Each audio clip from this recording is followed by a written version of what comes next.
Oke Wak, jadi kisah yang akan aku ceritakan malam ini dikirim sama Wawa aku yang bernama Nita dari Pasuruan, Jawa Timur. Halo Nita. Nah, jadi kejadian ini terjadi pada tahun 2010 lalu ketika Nita ini baru saja menikah dengan suaminya yang bernama Dimas. Saat itu Wak, setelah mereka menikah, mereka ini sempat tinggal sementara di rumah orang tuanya Dimas, which is mertuanya Nita. Terus selang 3 bulan kemudian tiba-tiba Dimas ini mengajak Nita untuk pindah rumah Wak. Katanya ya biar mereka bisa memulai hidup baru gitulah sebagai sepasang suami istri ya kan. Nah, mendengar ajakan Dimas suaminya ini tentu ya Nita pun nanya, emang kalau kita pindah rumah kita mau pindah kemana mas? Kan kita belum punya rumah sendiri gitu kan. Dan ternyata tanpa sepengetahuan Nita, Dimas ini sudah sejak lama mencari informasi tentang kontrakan siap huni. Dan di waktu ketika Dimas mengajak Nita ini untuk pindah, tepat pada saat itulah Dimas ini sudah menemukan rumah yang menurutnya cocok untuk mereka tinggali berdua Wak. Jadi Dimas ini dalam diam sudah mencari rumah kontrakan baru gitu loh, tanpa konsultasi sama suami istrinya dulu. Dimas bilang di situ sama Nita, kan mas udah nemu kok dek rumah yang cocok, besar,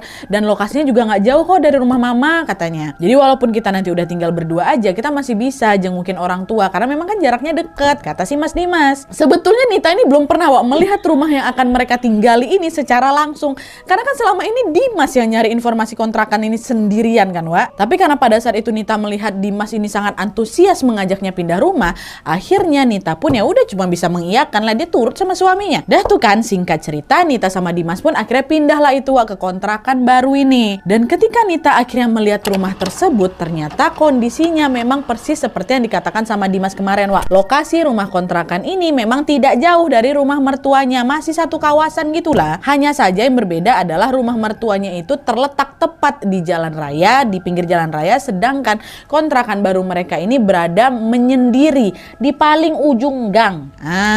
Dan nyampe di rumah itu, tepat di samping rumah itu ada rimbunan pohon bambu.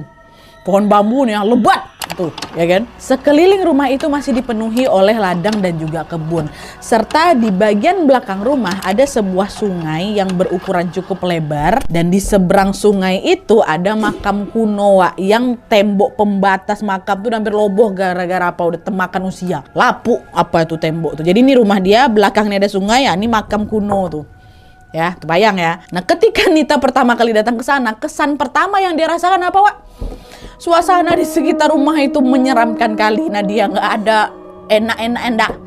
Sebelah ya bambu panjang-panjang, lebat-lebat, belakangnya sungai, seberangnya sana makam, ya kan mana pula itu bisa kita bilang suasana menyenangkan Wak. Tapi meski Nita ini merasa suasananya menyeramkan Wak, dia tetap dibuat kagum dengan bentuk bangunan rumahnya nih. Kenapa? Karena rumahnya itu ternyata berukuran sangat besar Wak, dan juga tinggi. Hal itulah yang membuat rumah ini tampak lebih mencolok dibanding rumah-rumah yang lain.